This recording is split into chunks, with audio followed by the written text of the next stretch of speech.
अरे ये करेगी, ये करेगी, ये बहुत बड़ा धंधा भी करेगी, ये धंधे लाइन लगा करेगी इसके घर के। बट टेंशन मत लो भाई पत्रकार मोदे, इसको तो मैं कोठे वाली भी नहीं बोल सकती, उससे भी ये घटिया है।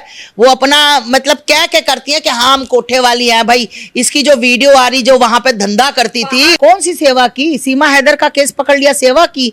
मुझे दिखाएं तो सही एक बार, कौन सी सेवाएं की?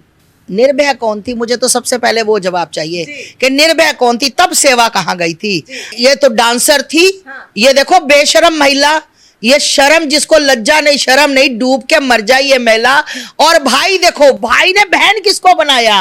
एपी सिंह एक वरिष्ठ वकील और एक बार डांसर को अपनी बहन बनाया। क्यों बनाया? क्योंकि टीआरपी के चक्कर में, क्योंकि कैमरे के चक्कर में, क्योंकि दुनिया मुझे सुने, दुनिया मुझे देखे। जो घटिया दुनिया भर का केस कोई नहीं लेगा। अगर उसकी टीआरपी है तो मेरा भाई छलांग लगा के बीच में जाएगा और अपनी अपने आप कहेगा कि आओ मुझे हार पहनाओ, आओ मुझे देखो, आओ मेरा स्वागत करो, आओ मैं केस लड़ूंगा, आओ मैं ये करूंगा। एक बात को 50 बार मेरा भाई बोलेगा। ये घटिया जो नचनिया ना, नचनिया ये जो वहां कोठों से नाच के आई है, अब ये माहौल खराब कर रही है हमारे देश का। और शर्म आनी चाहिए उन लोगों को जो लोग कहते हैं कि नहीं सीमा तो भाभी है, सीमा तो भोजी है। तुम्हारा जीजा वहां पे बैठा है, दीदी है ना तुम्हारी, तो तुम्हारा हैदर जीजा वहां बैठा, उससे भी मिल लो जाके। देखिए भैया होंगी बिल्कुल वीडियो होंगी, एक नहीं 50 होंगी इस गंदी महिला की, 50 होंगी। दूसरी बात, इसको वो वायरल भी कर दे, इसको कोई फर्क नहीं पड़ता। ये बहुत बेशरम महिला है। कोठे वाली महिला एक बार फिर शर्म करेगी। कोठे वाली महिला, मुझे लगता है, मैं नहीं समझती हूं कि जो कोठे वाली महिलाएं अपना पेट करने के लिए, कुछ भी कमाने के लिए, कुछ भी करने के लिए, फिर भी लज्जा और शर्म और मर्यादा में, ठीक, इसकी कोई मर्यादा नहीं, इसकी कोई लज्जा नहीं। ये वाहियात, हमारे पंजाबियों में बोलते वाहियात, मतलब हर सीमा पार कर जाना, ये वो वाली सीमा है।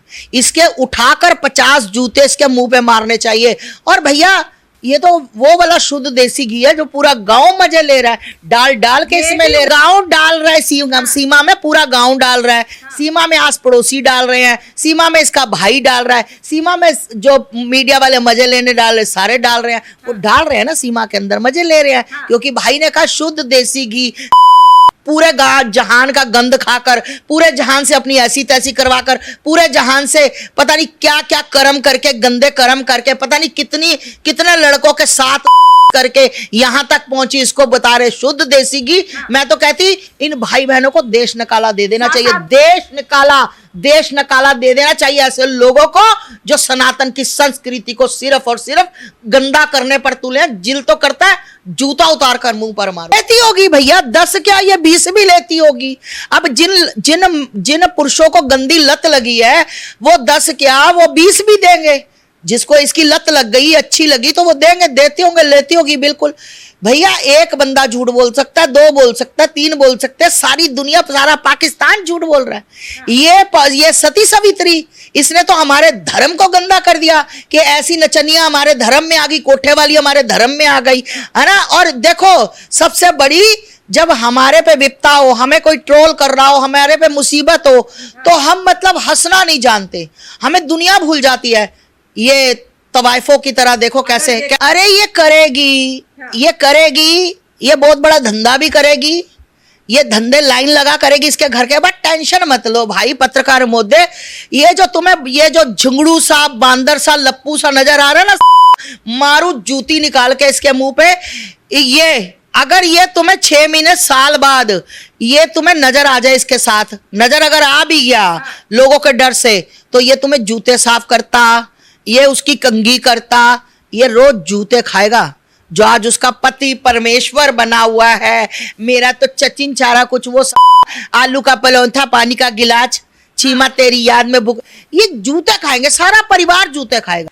देखिए भैया पहली बात तो ये है कि जिस इंसान को पागल कुत्ता काट जाता है ना, जिस कुत्ते को खारिश हो रही हो, कीड़े पड़ गए हो, तो ये कुत्ते की नस्ल कुत्ते को काट गई है।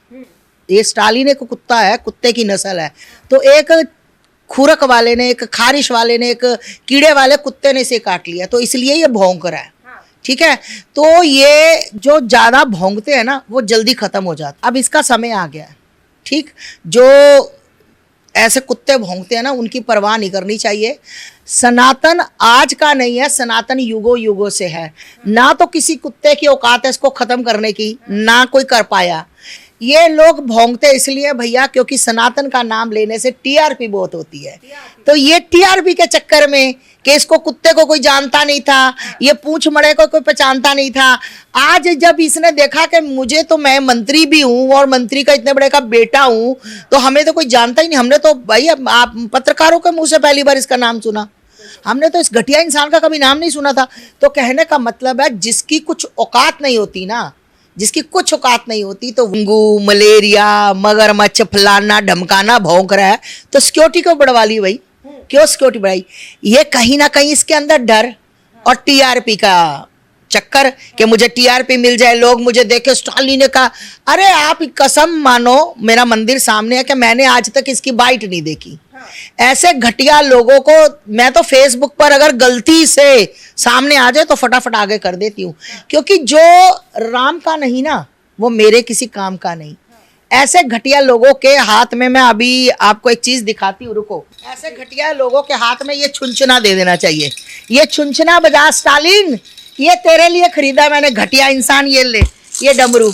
कभी तुझे कुत्तों की तरह भौंकना ना, इसको सुन लिया कर, तू चुप हो जाएगा। ये जो गली के कुत्ते हैं ना हमारा, तो भाई इन पत्रकार महोदय, इनके बारे में तो मेरे से बात मत करा करो। और जिस दिन सामने आ गया, जिस दिन भी सामने आ गया, महाकाल कसम अगर अपने जूते से ना पीटूं तो मेरा नाम आस्था माने। अरे भैया तुम एक बात बताओ, पर्दे के पीछे भौंकते रहो, भौंकते रहो, हमें कोई फर्क नहीं पड़ता।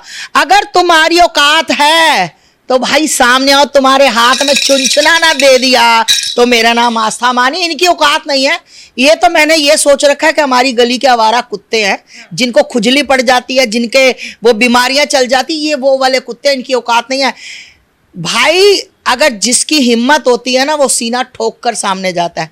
तू आना दिल्ली में बोल, आज इसके ऊपर कार्रवाई क्यों नहीं हो रही? क्योंकि ये खुद मंत्री का बेटा, हमारा एक बालक है मनीष कश्यप, है ना, जिसने सिर्फ एक आरटी की थी वीडियो और उसके ऊपर एनएस से लग गई। और ये बार क्यों घूम रहा है? क्योंकि ये अमीर ज्यादा है, ये मंत्री का बेटा है, वो किसी फौजी गरीब का बेटा है। यहाँ पर मैंने देखा कि यहाँ पर जो गरीब होगा उसको पीसा जाएगा, अमीर होगा वो कुछ भी भौंकेगा, कुत्ते की तरह तो चलेगा। अगर इनमें इतना दम है तो बिना सिक्योरिटी के ये सीपी आ जाए, ये दिल्ली में कहीं भी आ जाए बिना सिक्योरिटी के। अगर अरे ये करेगी, ये बहुत बड़ा धंधा भी करेगी, ये धंधे लाइन लगा करेगी इसके घर के। बट टेंशन मत लो भाई पत्रकार महोदय, इसको तो मैं कोठे वाली भी नहीं बोल सकती, उससे भी ये घटिया है। वो अपना मतलब क्या करती है कि हाँ हम कोठे वाली हैं भाई। इसकी जो वीडियो आ रही, जो वहां पे धंधा करती थी, कौन सी सेवा की? सीमा हैदर का केस पकड़ लिया, सेवा की? मुझे दिखाएं तो सही एक बार, कौन सी सेवाएं की? निर्भया कौन थी? मुझे तो सबसे पहले वो जवाब चाहिए कि निर्भया कौन थी, तब सेवा कहाँ गई थी? ये तो डांसर थी। ये देखो बेशरम महिला, ये शर्म जिसको लज्जा नहीं शर्म नहीं, डूब के मर जाए ये महिला। और भाई देखो, भाई ने बहन किसको बनाया? एपी सिंह, एक वरिष्ठ वकील, और एक बार डांसर को अपनी बहन बनाया। क्यों बनाया? क्योंकि टीआरपी के चक्कर में, क्योंकि कैमरे के चक्कर में, क्योंकि दुनिया मुझे सुने, दुनिया मुझे देखे। जो घटिया दुनिया भर का केस कोई नहीं लेगा, अगर उसकी टीआरपी है तो मेरा भाई छलांग लगा के बीच में जाएगा और अपने आप कहेगा कि आओ मुझे हार पहनाओ, आओ मुझे देखो, आओ मेरा स्वागत करो, आओ मैं केस लड़ूंगा, आओ मैं ये करूंगा। एक बात को 50 बार मेरा भाई बोलेगा। ये घटिया जो नचनिया ना, नचनिया, ये जो वहां कोठों से नाच के आई है, अब ये माहौल खराब कर रही है हमारे देश का। और शर्म आनी चाहिए उन लोगों को जो लोग कहते हैं कि नहीं सीमा तो भाभी है, सीमा तो भोजी है। तुम्हारा जीजा वहां पे बैठा है, दीदी है ना तुम्हारी, तो तुम्हारा हैदर जीजा वहां बैठा, उससे में मिल लो जाके।